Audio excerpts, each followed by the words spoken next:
Okay. I want to thank everybody for joining us this evening for the discussion on the East End, the best times of Long Island fishing community. Here's my copy right here. It was a great book, a wonderful read by Clarence Hickey, who's joining us for the discussion along with Larry Penny and Byron Young. I have not seen Larry Penny join us yet, but hopefully he's going to come on. My name is Barbara Borsak. As I said, I'll be your moderator. The presentation is going to be recorded and can be used in other media in the future by the Historical Society. We welcome your participation. We ask that you mute yourself until whatever time you might want to speak. We welcome you to ask questions. We're going to start with, they're going to start with a slideshow and a presentation. And at some point you will have the opportunity to ask questions, and we welcome that. We want this to be a discussion. So at this point, I'm going to turn it over to Clarence and Byron, and thank you so much for being with us.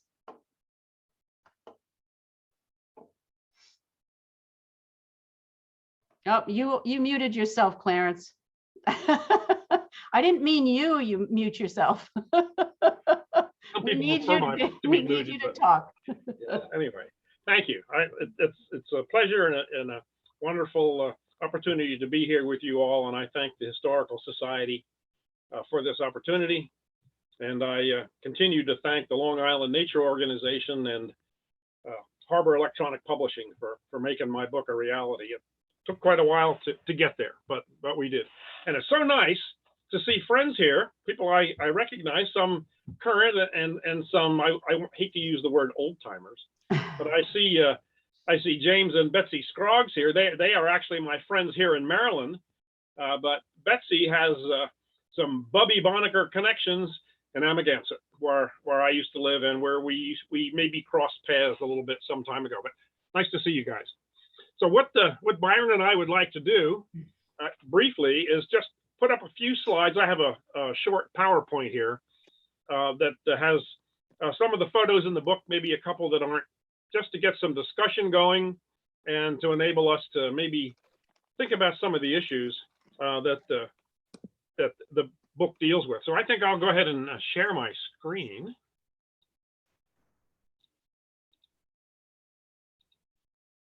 And we'll start here. Every presentation needs a little formal start. So we'll do this. And this is what we're talking about. This thing took me 35 years to write, but who's counting? And it was a real pleasure to do that. And I really liked being able to relate some local stories about local people who mean a lot to me. And then the transition to some of the issues that at least I have seen the local people facing. You all may have your own thoughts and ideas on that, but just a little bit. I'm going to see if I can blow this up here, just to kind of get a little formality here. I was a card-carrying member of the East Hampton Town Baymen's Association in the mid 1970s. And I was not a producer necessarily. I did a lot of fishing with Bayman, and I was offered a share and pay for when I was doing that, which I always declined. I was being paid by my organization, the laboratory, to be out there and to be studying fish, and I would not presume to take a day's pay from a Bayman. So I was a member of the association, went to the meetings every month. Enjoyed it a lot. It was a learning time for me. And also back then, the East Hampton Town Seafood Producers Cooperative. We just called it the co-op. And I was a member of the co-op, and my wife and I, well, here, this is kind of the informality. I'm going to jump ahead one and then come back to this. This is our common stock. My wife and I bought stock to help the co-op to begin and to thrive. So we were stockholders and members, and when we bought that stock, this was the high-tech fancy receipt we got. That was good enough for me. That's all that mattered. And we were glad to participate and try to help the co-op help the fishermen. And this was their logo. And this was I cut up one of the seafood boxes to make this so I could have a nice photographic slide. But this was one of the seafood boxes that the Baymen packed out their daily harvest and shipped it off to wherever it was headed. And this was the seafood counter inside the co-op at that time. A nice range of fishes, fin fishes and shellfishes, and looks like some fillets and steaks here and some prawns or whatever. But they were doing a reasonable business for a while, and they had nice fresh seafood. You could go in there and get really good fresh seafood. And my wife actually worked there for a while, and behind the counter, and was learned some entire new skills by doing that. And this was inside the co-op. These are two of the ladies. The Town Baymen's Association at the time had a ladies auxiliary that helped support the Baymen's Association and helped to make it successful. Many of the ladies who were part of the auxiliary also were fisher persons, and they went out with their husbands and hauled nets and fished. The lady in the dark jersey here was a lady named Tinka Schultz. Her husband Billy Schultz was a Bayman, and I think when I knew him, he was a trapper. He had pound nets on the bay side and was hauling trap. And this lady, I believe, was Arlene Creaser.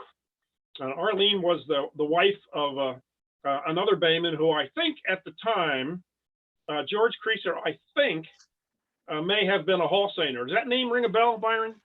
George Creaser? I think so. He may be one of the crew. And Okay. Billy Schultz was also a crew member on a Hallsane crew. Oh, okay. Thank you.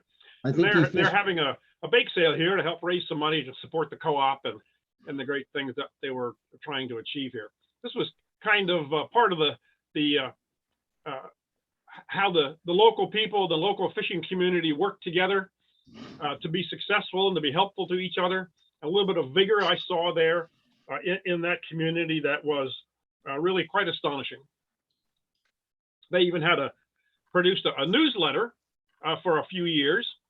And when I was involved there, the editor of the Bayman's newsletter was Kathy Lester, the wife of Bayman Jimmy Lester. And she was a terrific writer, and she photographed and was very, very clever in what she did. And Byron and I helped with this newsletter, I think, several times with information, with some articles and other things to help get information out and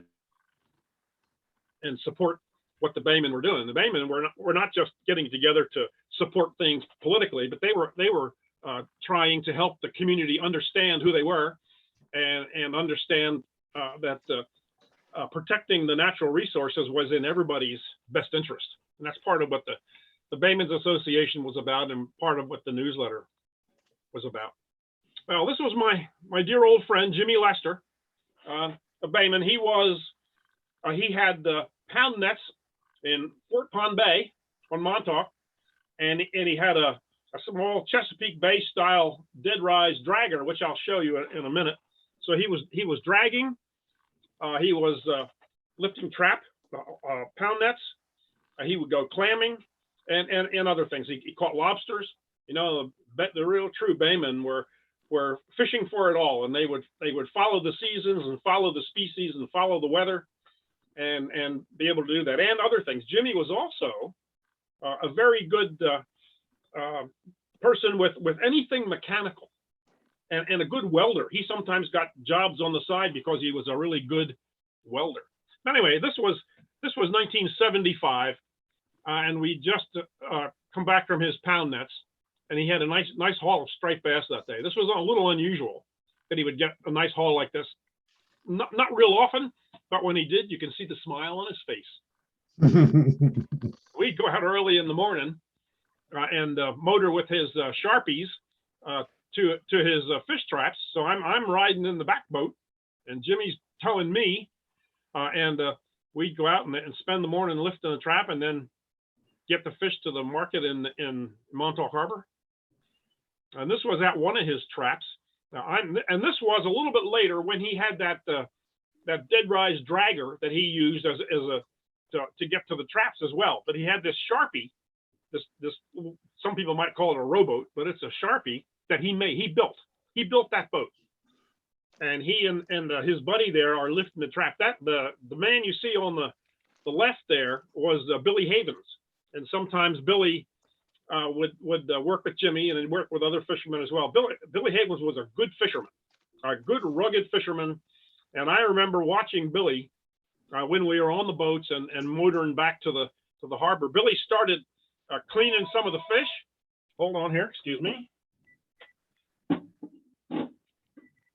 Sorry about that. He started cleaning some of the fish. He was cleaning up the boat on the way back and taking real good care of the gear.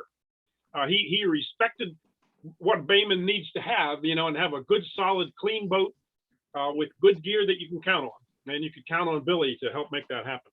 Now, Billy Byron was a hall seiner as well? Yes. Yeah, he was the second youngest son of Mr. Havens.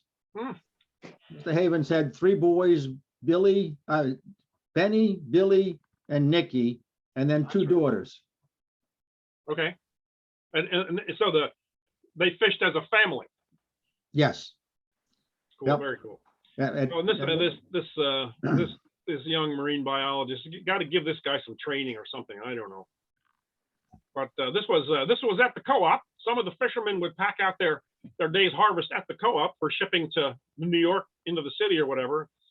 And this was a medium-sized stingray that one of the fishermen caught. I think maybe this was caught by Tom Lester. So he would pack out there, and we see him there. You see the stinger part is way down here at the bottom, but this is all meat up here, and they were prized for their meats. And it was always great to go out with the fishermen because you never knew what they were going to catch. There was always something new. I think the biggest stingray that I saw while working in the ocean surf was one that would have laid over the cab of our work truck and cover both windows. Oh my word! It was probably 8 feet across. Wow. It was massive. Did that one go to market, Byron?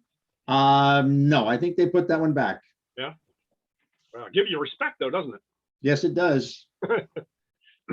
Well, this is Jimmy Lester and his boat named Turn. See it right there? And this is a Chesapeake Bay style boat that Jimmy bought and actually rehabbed it and rebuilt a bit of it. And he used it for dragging in Block Island Sound and took it to the traps. And he just loved this boat. And I have to say, when I was on the sea with Jimmy on Block Island Sound or wherever we were, I never felt unsafe because I knew that Jimmy was a careful seaman, a careful fisherman. I knew that his boat was gonna work, and that we were going to be safe out there and get the work done.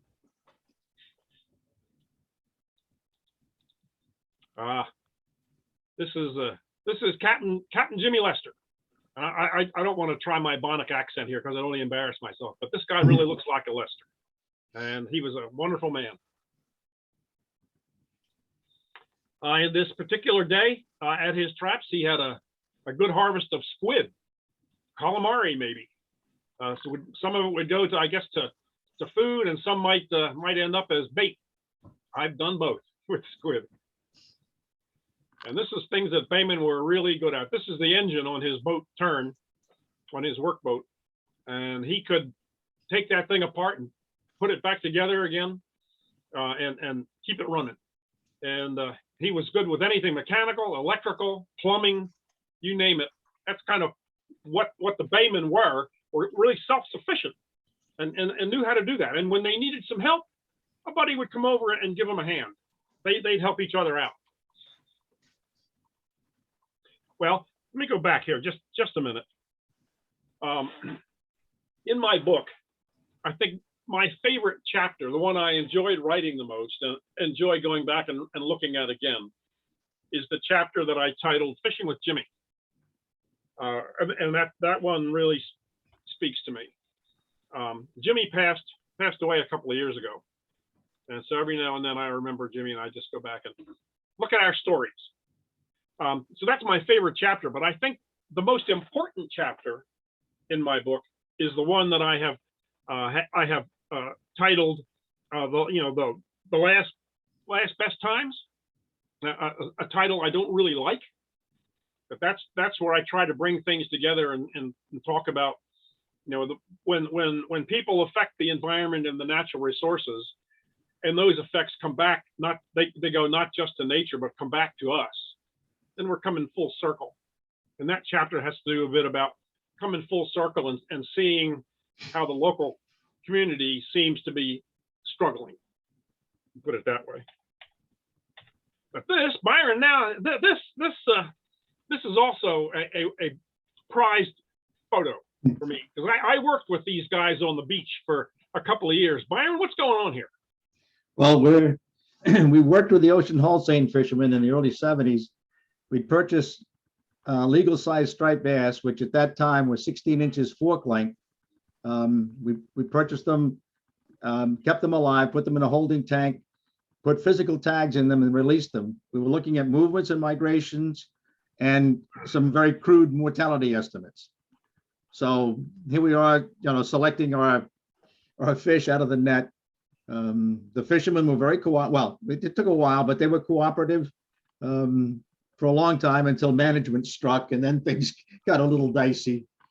We tagged somewhere over 1,500 fish in 3 years. Wow. Mainly the 1970 year class.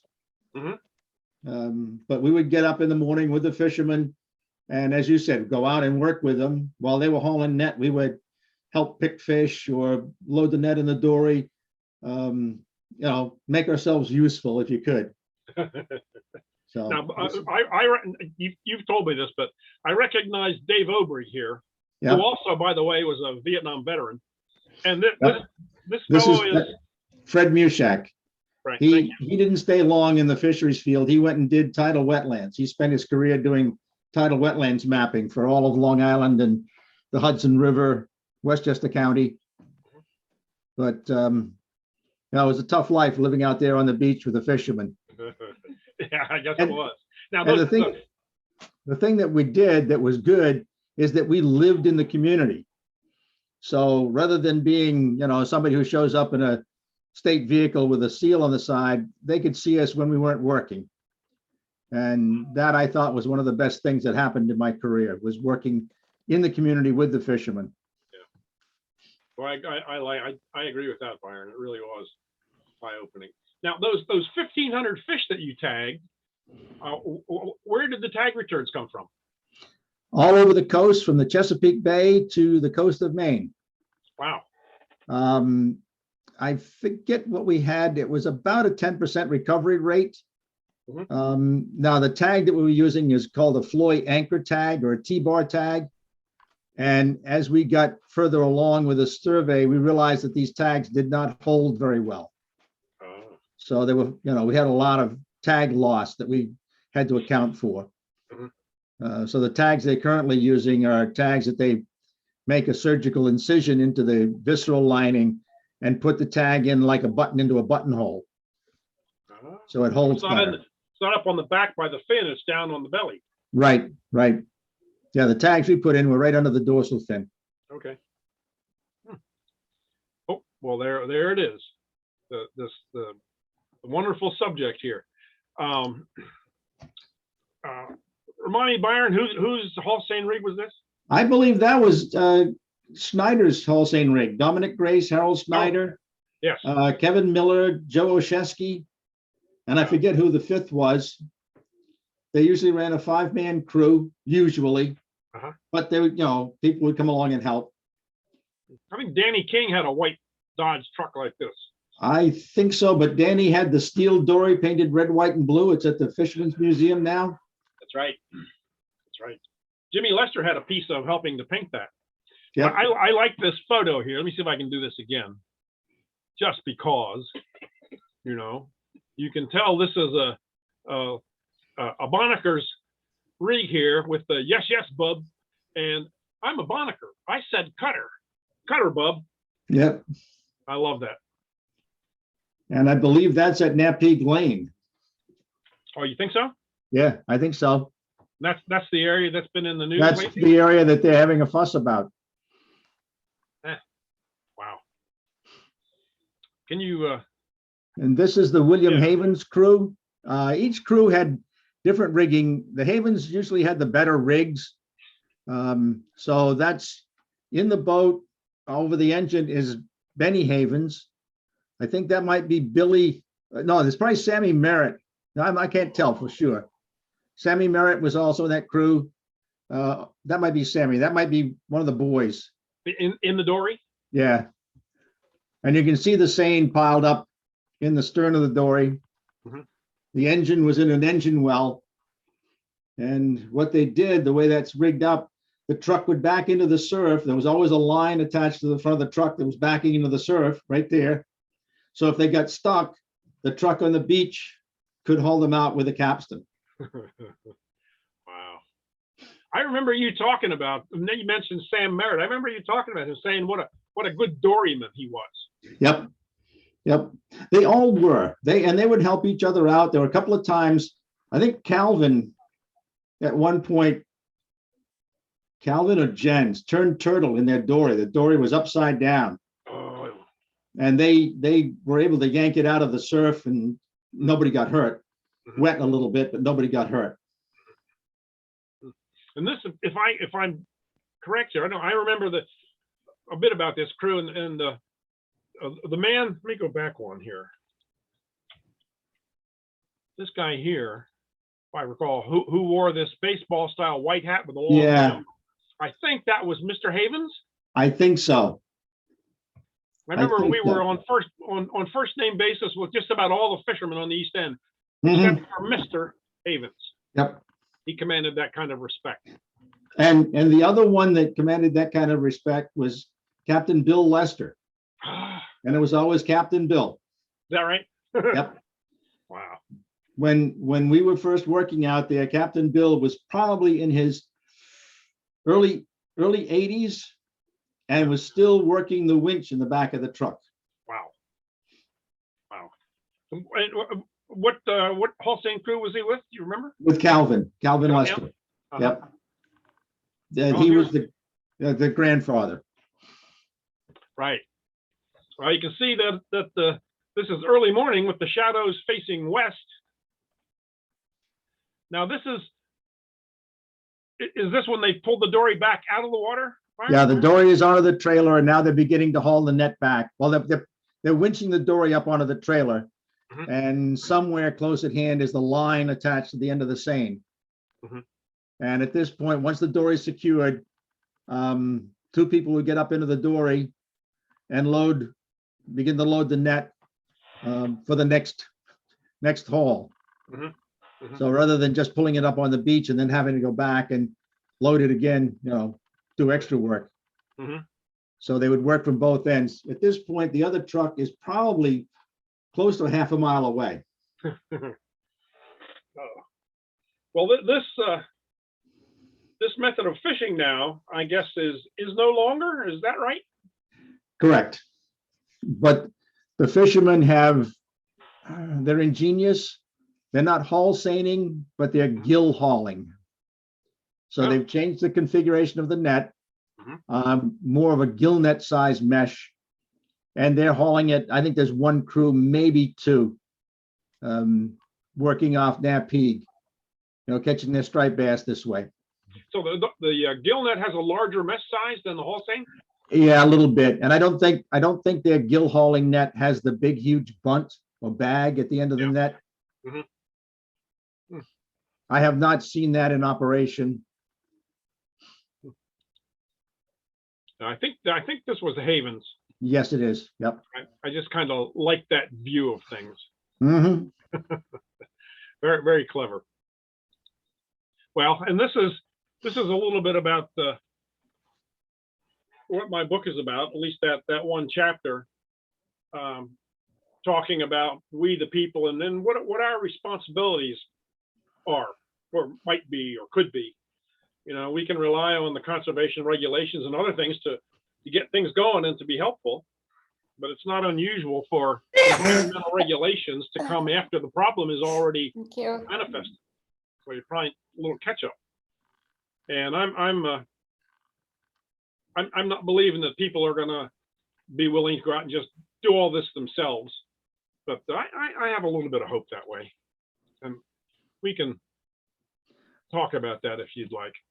And then just 2 more slides. And this one I put up here because I want to point to an area here from about Amagansett, around Montauk Point, into Gardiner's Bay, and around here by Bonnet Creek. So it's kind of this area right here, which you'll see in the next slide. And this, I'm going to blow this one up again too. And Byron can help me out on this one too, I think. This was the, see if there's a title here, was the National Estuary Study, published in 1970, I think by the Department of Interior. Is that right? Or the Fish and Wildlife Service, maybe. I'm not sure. Okay. Steve, do you remember? Look, you're muted, Steve. Maybe we like him muted. Yeah. But the study here looked at the coast and was trying to describe it in some relative ways that people could understand. So the blue areas here are areas that they say were relatively unmodified to moderately modified areas, and then severely modified.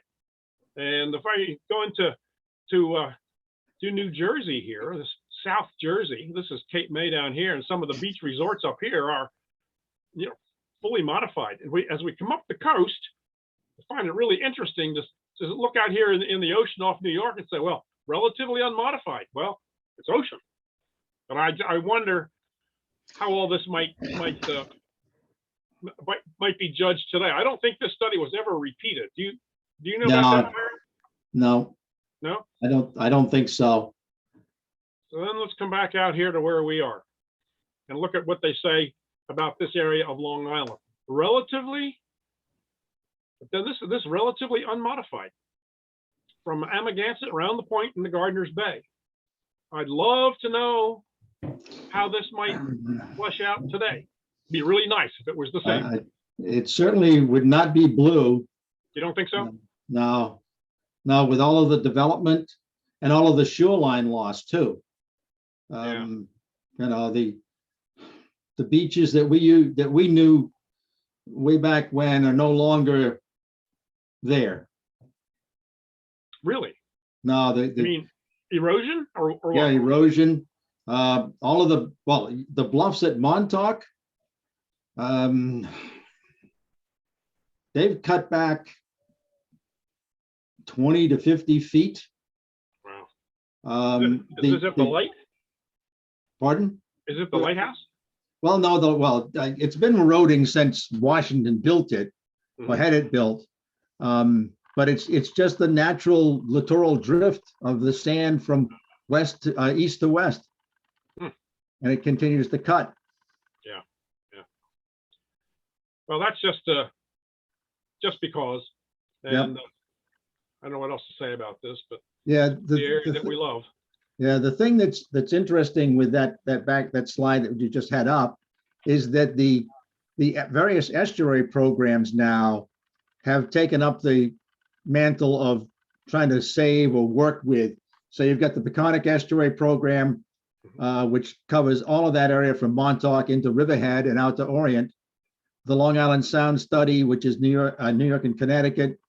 The South Shore Estuary Reserve, which takes care of the bays on the South Shore. And then the New Jersey Harbor Estuary Program and the Hudson River Estuary Program. So there's some major programs that are focusing on those habitats and the species in them. Well, I wonder if any of those that are up in here that they've been trying to work with would still be considered red here, or is improved at all. There has been some improvement because of the improvements in treatment plants. It's not by no stretch of the imagination is it perfect. Yeah. But the Hudson River itself has cleaned up markedly since the early 1970s when we were first working up there. It was, you never knew what you're going to capture. Wow. Well, I think I'll stop it right there and stop the share and come back to the wonderful group of people here. Barbara, how would you like to spend our time here? Well, I'd like to invite anybody who has any questions or comments, or those of you who have read the book, do you have anything that you want to ask about it or comment on it? Or just make sure you unmute yourself. If you're muted, make sure you push the unmute button on your computers. And feel free to ask some questions, and we'll just wait a couple seconds and see if anybody has something they want to add here or ask. Go right ahead. I see your hand. Yeah, I didn't realize I was on mute when you asked about, and so 1970, it was U.S. Fish and Wildlife Service with the Bureau of Sport Fisheries and Wildlife and the Bureau of Commercial Fisheries. And then during Nixon's time, I think they separated those. Yeah. But the couple of things I just wanted to mention, really enjoyed the book a lot.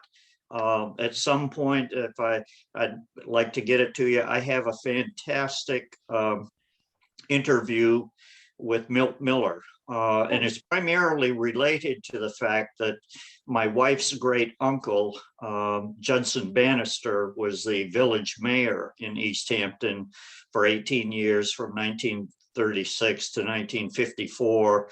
And so my retirement avocation has been sort of doing research on him and the family and everything. And so I'd interviewed Milt more about sort of the political side of stuff, but got some great fishing stories out of him.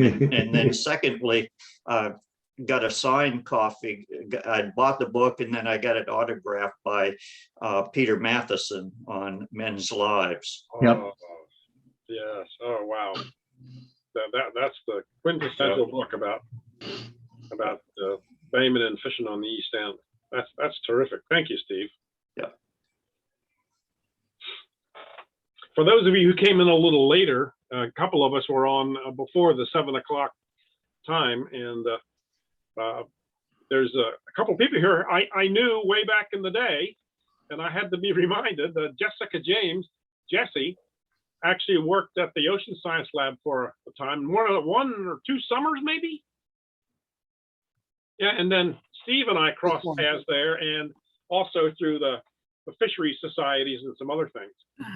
And then my current old bubby friend, Betsy Scroggs, Betsy and James, they're here in Maryland, but Betsy has Bonacker connections in Amagansett, and we've enjoyed sharing stories. We both get these Hampton Star in the mail, and we sometimes compare notes.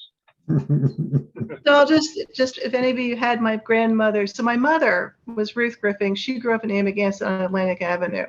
Her father was a Bayman Bonacker named Toby Griffing, but he died back in the 40s. Then her mother was Marion Griffing, who taught school out there from 1918 until 1959. So anybody who went to school at the Amagansett school during that period of time knew her.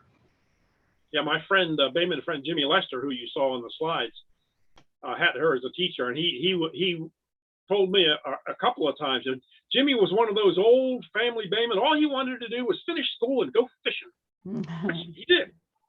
I think he graduated the 8th grade there in Amagansett, but he always admired so much. He called her Mrs. Griffin, because he said she was a teacher who understood the local families who wanted to graduate the school at 8th grade and go to work.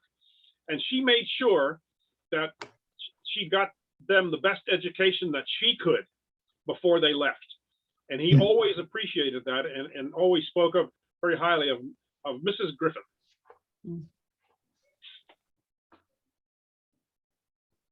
I have a question. Jessica, Am I allowed to call you Corky? please. So Corky, you have some really interesting observations and draw some conclusions in talking about the issues, the challenges that face this coastal community, and I'm sure many others. First of all, just let me say, I was astounded by the number that you give, that 28% of all the scallops nationwide at some point came from the East End. I had no idea that it was that huge a fishery. That wasn't my number. That was from the informational literature.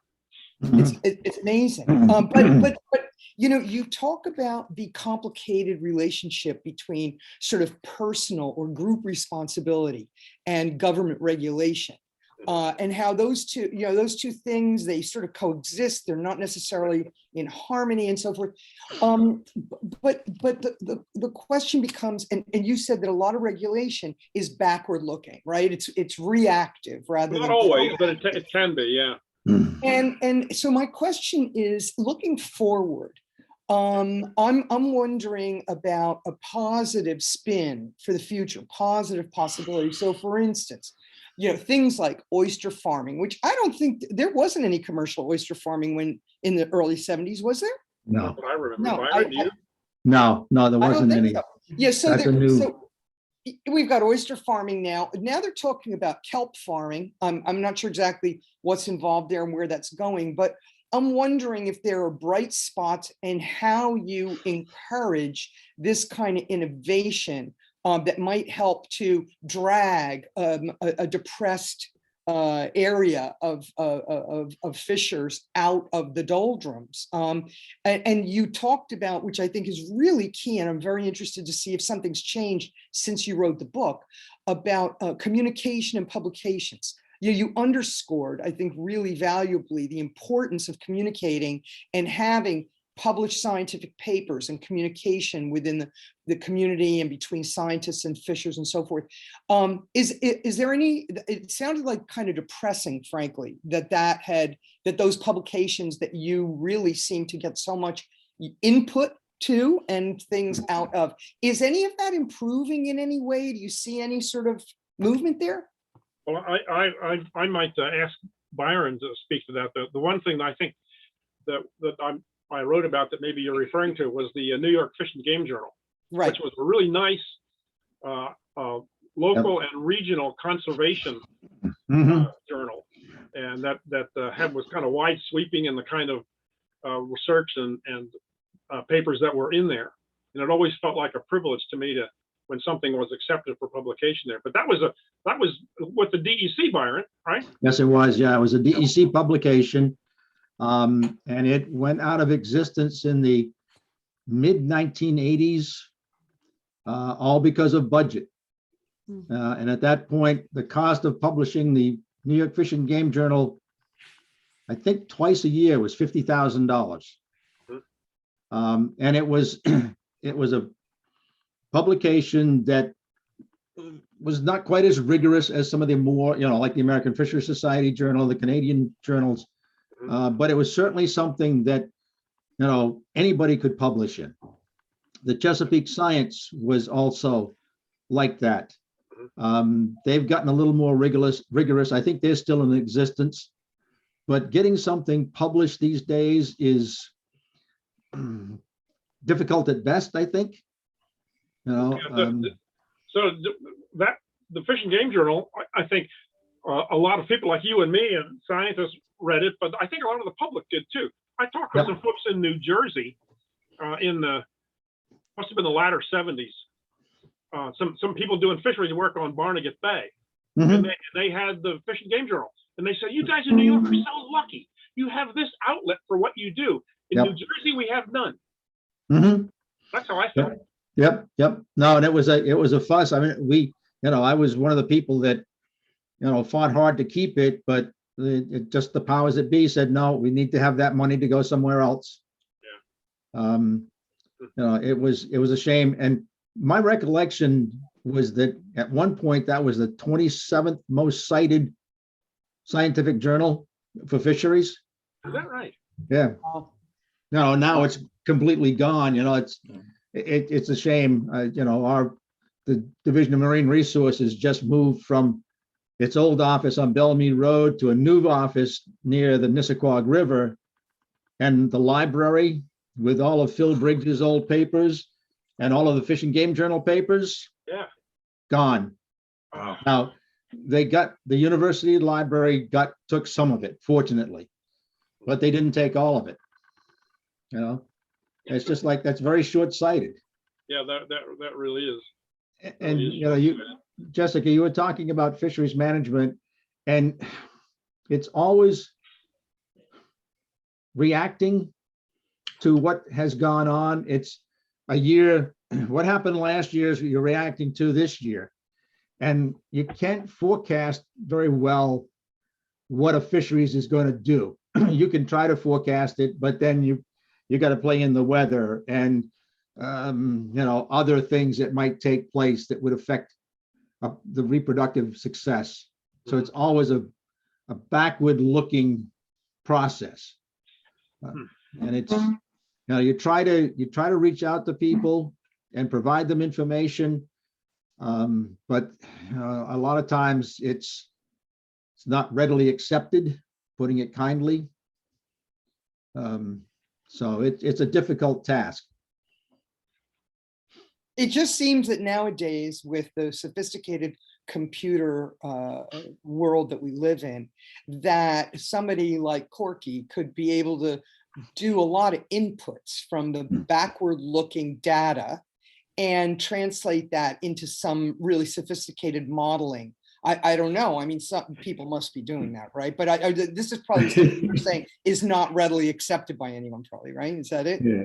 Well, being an old curmudgeon, the modeling that folks do, I guess the old saw is the output is only good as the input. You've got to have good input data to create something. And some of these models are so sophisticated that I can't begin to understand them, and trying to break them down to explain them to the general public, it's going to take somebody who has worked with those models. Going to have to slow them down and say, okay, now you need to explain this. What does this all mean? Well, I might, if you permit me here, point you to something in the book that I tried to do when this was a new publication, and I failed miserably. It's on page 154 if you have a copy with you. If you don't, that's okay. I'm going to put on my reading glasses here. And this has to do with the stakeholders. Who are the stakeholders in the East End or the South Fork? And I tried to work with this, but it didn't really flesh out. The stakeholders includes all the people who use, take from, or put back into the environment of the East End.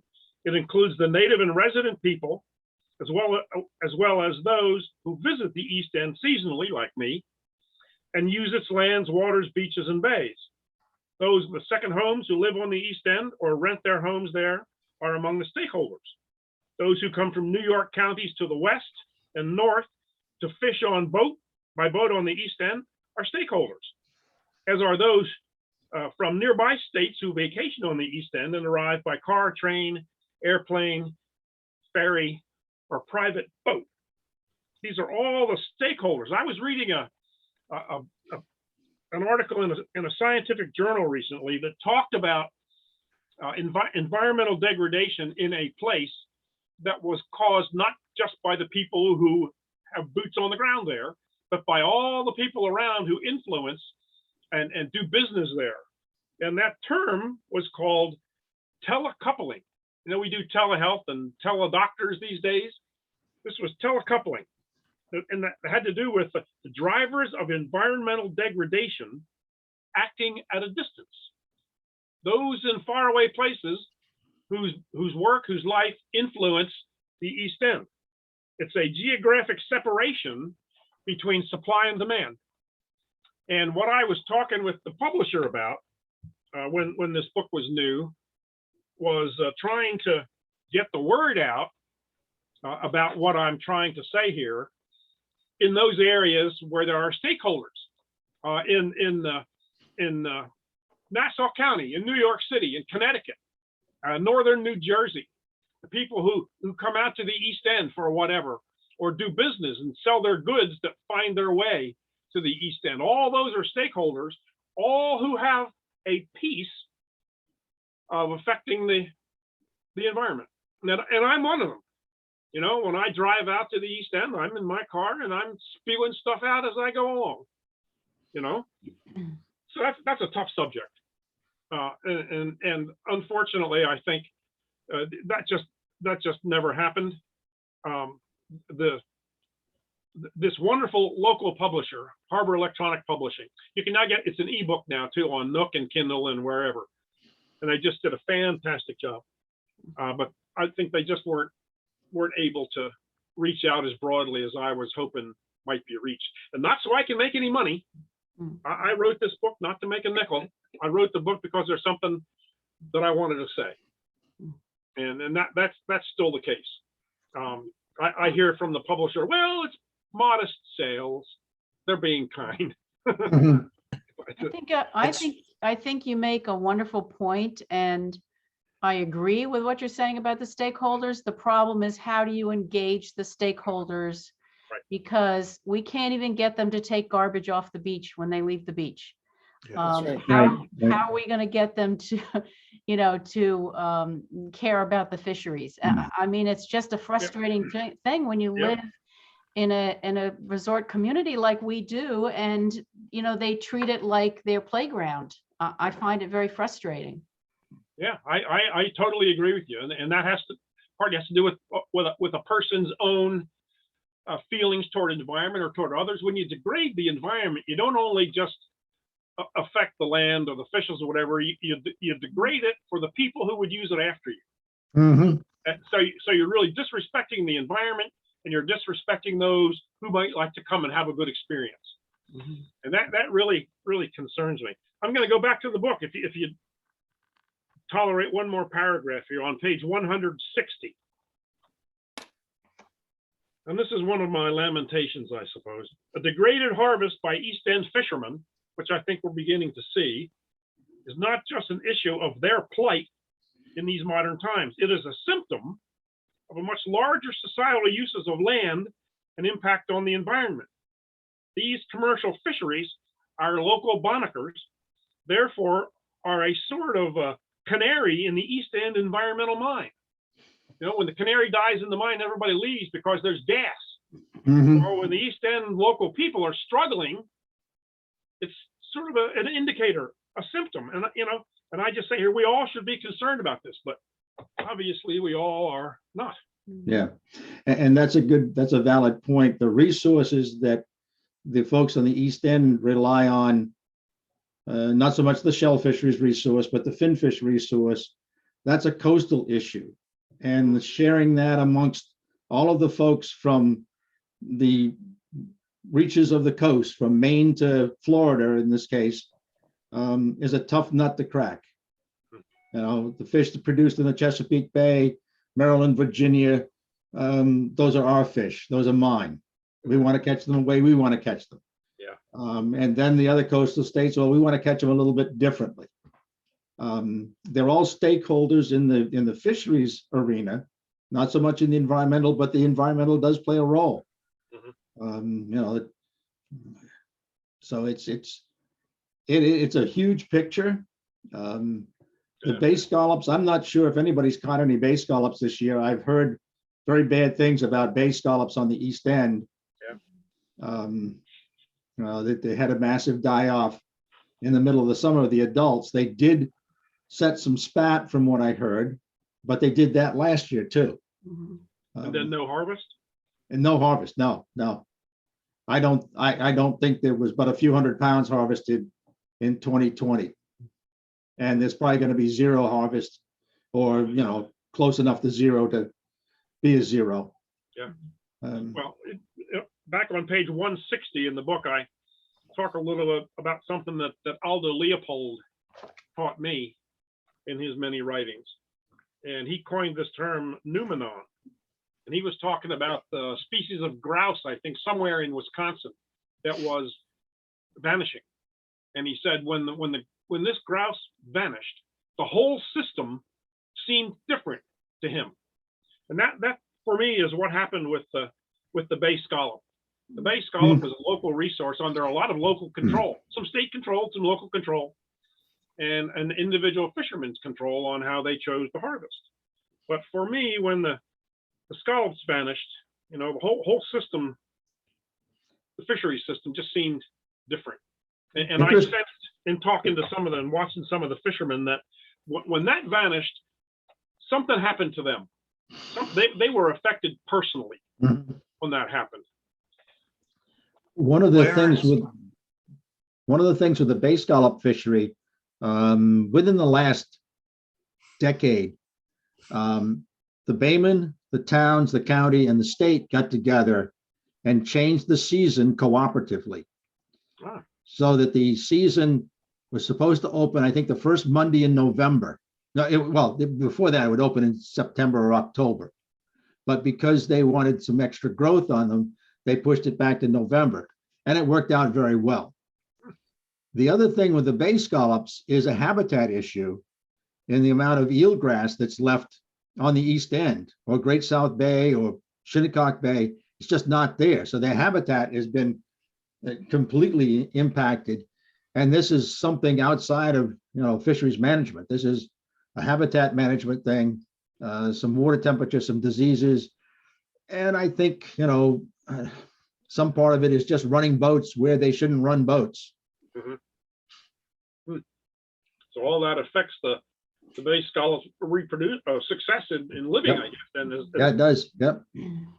then that comes back to Clarence. affect the fishermen who can't harvest now. Clarence or Byron, do either of you know Doug Rigby? Mhm. I know the name, yes. Yep. I don't know if Doug himself still is, but I think his son may still be running traps. And Doug was, I remember visiting him actually the first time we met him, he was tending his trap over off Girard Drive up by the park. And then I know he had at least one other one over by Devon. Mhm. I don't So think that, whoop, go Yeah. ahead. Betsy had a question. Go I ahead. have a question, and just call me naive because I just don't know, but I've been living in Maryland now for 30 plus years, and of course there's the Chesapeake Bay Foundation, which has successes and doesn't have successes, but it's an umbrella organization for a lot of smaller organizations talking about the stakeholding. And I don't get a sense there's anything close to that out there on the East End or along all the, like Gardner's Bay and on the Sound, to a consortium like that has the political power to get things done. And tell me I'm wrong. Are there organizations? I know there's the Baymen's Association, but then like the Chesapeake Bay has different, like say a Baymen's Association would be kind of in this part of this umbrella of the Chesapeake Bay Association, because they've had success this year with the oysters, because they have a big program of seeding oysters all over the bay. And they work with, sorry, what's that? No, go ahead, Betsy. And the other thing we had, and it was just a garden club, we had somebody come talk last year about, it's been the last year, about working with the states that are up, because the Susquehanna River flows into the Chesapeake Bay and is a big source of sediment from the farms upstream, Delaware, Pennsylvania, and working with even the states, because that's what you were talking about, working with the different areas. Those are the stakeholders too, Quark. So does anybody know anything about is there anything like that going on out on Long Island? Well, It's I'm going to let not a- Byron answer that. yeah. But the other thing is that there right now is no Baymen's Association in East Hampton. It does not exist anymore. Okay. Byron? There's no one group like the Chesapeake Bay Foundation. It's a series of estuary programs all run under the EPA. So you've got a federal, state, and then some county. So they work together, but they have their own little areas that they're concerned about. So Peconic Estuary, Peconic Bay, which covers Montauk to Orient Point and all the water in between, Long Island Sound, New York Harbor, the Hudson River, and the South Shore Bays. So they're each little independent groups. The chain of command reports back through one person or two people, depending on the organization. But they do work well together because I've worked with all of them, but they're independent. So there's no one, no, the Chesapeake Bay is one large area that's all connected, as you said, to the Susquehanna, the James, the York, the Rappahannock, the Nanticoke, the Choptank. All of those rivers run into one big estuary. Whereas with Long Island, you've got the Hudson River estuary, but Long Island Sound is the Connecticut rivers and the Long Island streams. The East End and Peconic is one or two streams. So it's a different picture. But it does work. May I just say a word? I live in East Hampton and volunteer with an organization called the South Fork Sea Farmers. And our mission has to do with sea farming primarily, but we've been hosting a series of a series of panel discussions once a month. And you can look at them if you're interested on LTV's YouTube channel. Search for South Fork Sea Farmers, and then you'll see the different lectures. But the most recent one was on scallops, and we had an excellent speaker, Stephen Tottelbach from Cornell and Cornell Cooperative Extension. And anyway, it was very enlightening as to what the nature of the problems are. And then a tiny little glimmer of hope in that they're planning to try to breed the scallops that were successful in living through the various factors that are affecting them. So anyway, I just thought you might be interested in that. And I don't know of any consortium of groups out here, but there are a number of individual groups that are each trying to do something to help the situation out here.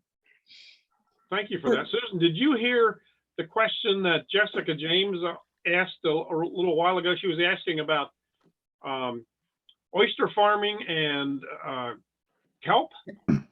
Oh, I'm sorry. I had to unplug for a minute, so I missed that. Maybe Jesse could ask. Can I share for a second? Yeah, because we had one program on kelp farming and one on two on oyster farming. Can I share a little? My name is Vicky, and I'm an oyster gardener in East Hampton, down on Gann Road. So I work with the town. Well, I don't work. I'm a volunteer with the town of East Hampton. We have a marine biologist, and his name is John Dunn.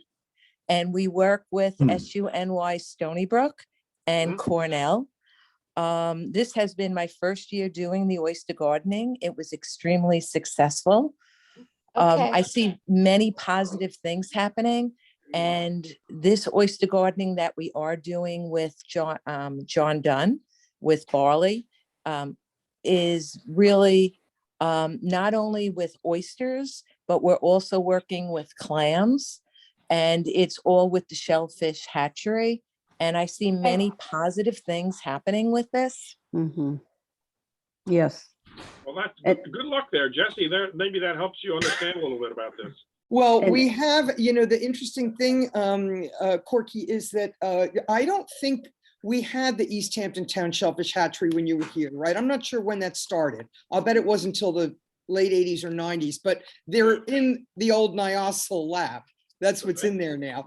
Unfortunately, they're going to be leaving there. So the building is going to be vacant again. I actually spoke to the town about what their plans were, because I think it's the property's owned by the town, if I'm not mistaken.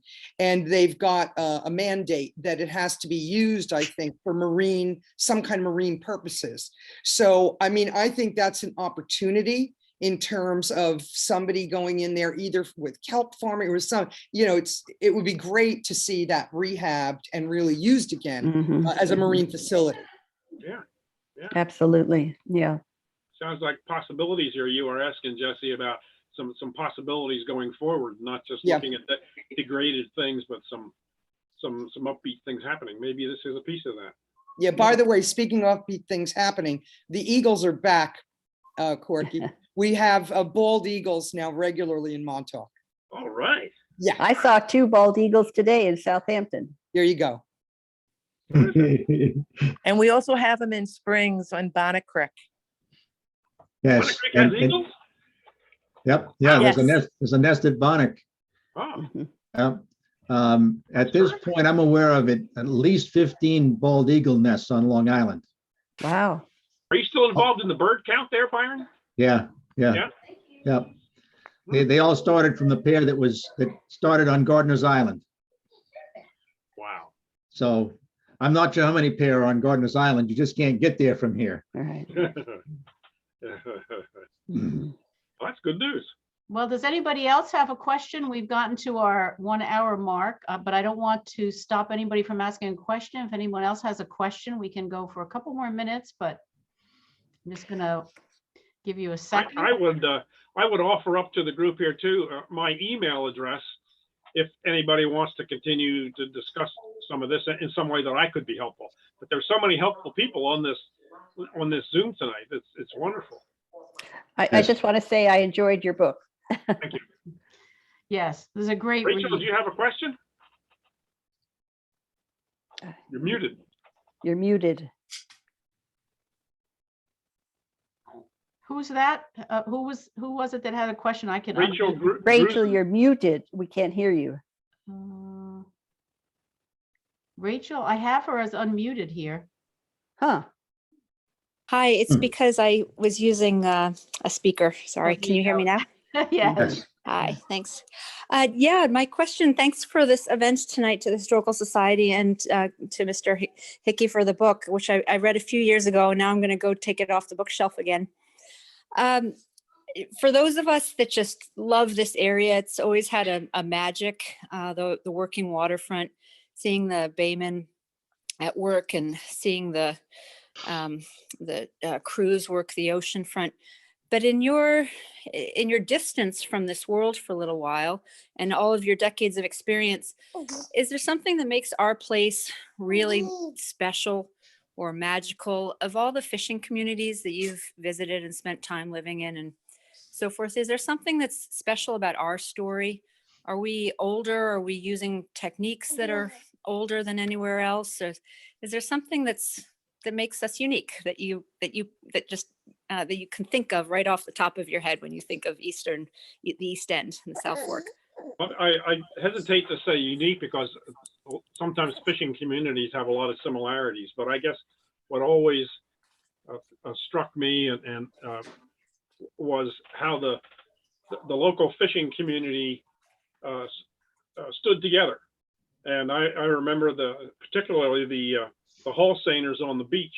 They were very competitive, and they not only for space and time and we're getting my nets in first in the right place, but they were competitive for getting the right crewmen. They bartered and fishermen would change crews, and so they're very competitive. But when there was a problem, they stood together and helped each other out.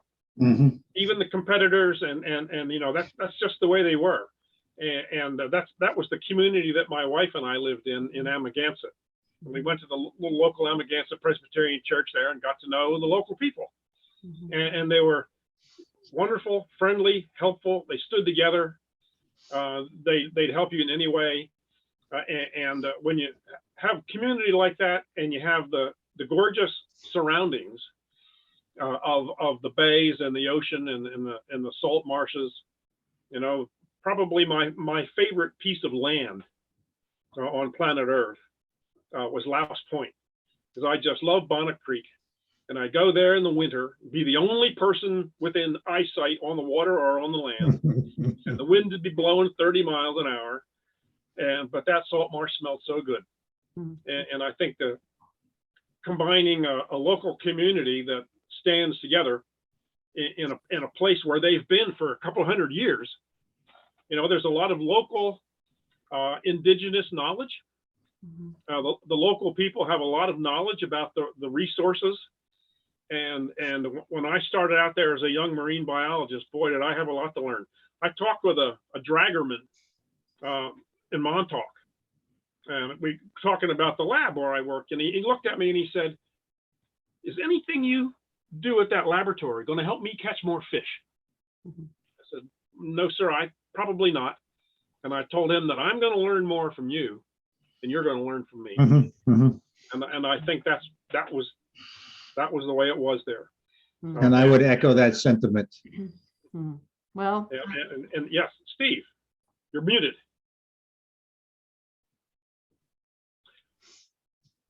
You're muted. Thank you for Steve. that. Yep.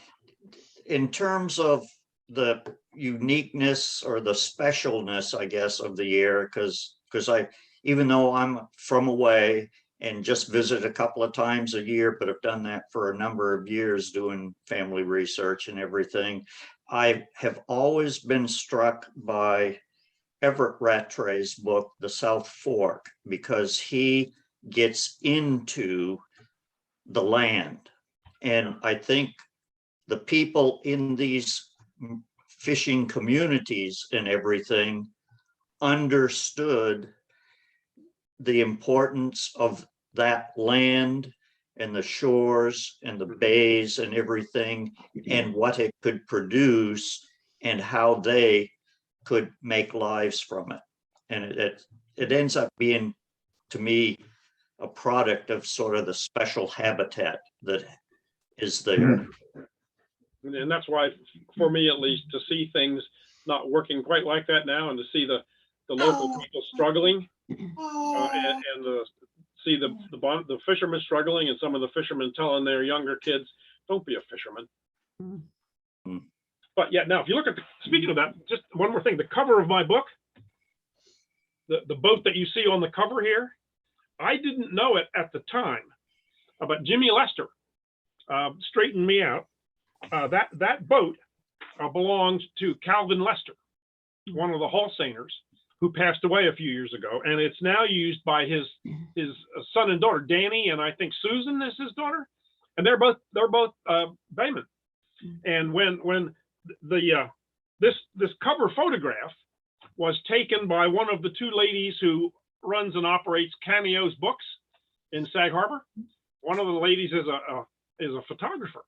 So I was talking with her, and she was telling me about taking this photo and all that, and I said, "Oh, well, Jimmy Lester just told me about that cover photo, and that book there, that boat there was Calvin Lester's," and she had no idea. And she looked at me and said, "You know the Lesters, the iconic fishermen of the East End?" It was a privilege. Yep. I think that's a great note to end on right there. And I want to thank everybody who joined us tonight. I think this was really an enjoyable hour together. I especially want to thank Clarence and Byron. What a pleasure it was. I ask you all to stay tuned to our website, easthamptonhistory.org, for more information about our upcoming programs and events. The next book discussion is on the Lost Boys of Montauk with Amanda Fairbanks, and that's on December 9th. If that's something that interests you, you might want to sign up for that one. If you're interested in making a donation to the Historical Society, as all nonprofits, we're always looking for help.